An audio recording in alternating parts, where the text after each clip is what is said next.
Gangtok day ওয়ানে আমরা কোথায় কোথায় গিয়েছিলাম, বিশেষ করে এই জায়গাটার ব্যাপারে জানার জন্য তো অনেকেই ডিএম করেছো। তো আজকে এই ভিডিওতে কিন্তু সমস্ত কিছু ডিটেলস দেবো। গ্যাংটকে প্রথম দিন আমাদের হোটেলে চেকিং করতে প্রায় দুপুর 12:30 বেজে গিয়েছিল। এরপর আমরা ফ্রেশ হয়ে সোজা লাঞ্চ করে নিই, তারপরেই আমরা বেরিয়ে পড়ি সোজা এমজি মার্গের দিকে। কারণ অলরেডি আমরা অনেকটা জার্নি করে এসেছিলাম, আমরা চাইছিলাম না আর কোনোভাবে জার্নি করতে, তাই বেশি কিছু প্ল্যান রাখিনি। তারপরেই হঠাৎ করে প্ল্যান হয় ভিডিওর শুরুতেই যে জায়গাটা দেখানো হলো সেই জায়গাটা যাওয়ার জন্য, যার নাম কুইন স্পট। গ্যাংটকের আদমফুল বলে একটা জায়গায় কিন্তু এটা আছে, যেটার ডিস্টেন্স গ্যাংটক এমজি মার্গ থেকে প্রায় 10 কিলোমিটার। তোমরা যদি এখানে যেতে চাও, তোমাদের হোটেলের নিয়ার বাই একটা ট্যাক্সি স্ট্যান্ড থেকে ট্যাক্সি করে নিও, ভাড়া ওই 1000 থেকে 1500 টাকার মধ্যেই নেবে। এরপর তোমাদের হাতে যদি এক্সট্রা সময় থাকে তাহলে কিন্তু যাওয়ার পথে রাঙ্কা মনেস্ট্রিটা তোমরা দেখে নিতে পারো।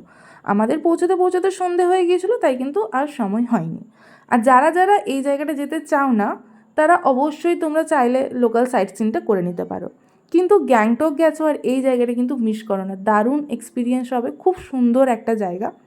আর যেহেতু বললামই প্রথম দিন খুব জার্নি হয়েছে, তাই আজকে সোজা ওখান থেকে এমজি মার্গ চলে আসি। এমজি মার্গে একটু ঘোরাঘুরি করে আমরা আবার হোটেলের রুমে পৌঁছে যাই, কারণ এর পরের 3 দিন আমাদের হবে একটা লং জার্নি, কারণ আমরা যাব নর্থ সিকিম। আর এই নর্থ সিকিমে আমরা কোথায় কোথায় সাইট সিন করেছি, কতদিন ছিলাম, সমস্ত কিছু ডিটেলস ভিডিও আসবে কিন্তু পরের ভিডিওতে। সো স্টে টিউন, দেখা হচ্ছে নেক্সট ভিডিওতে।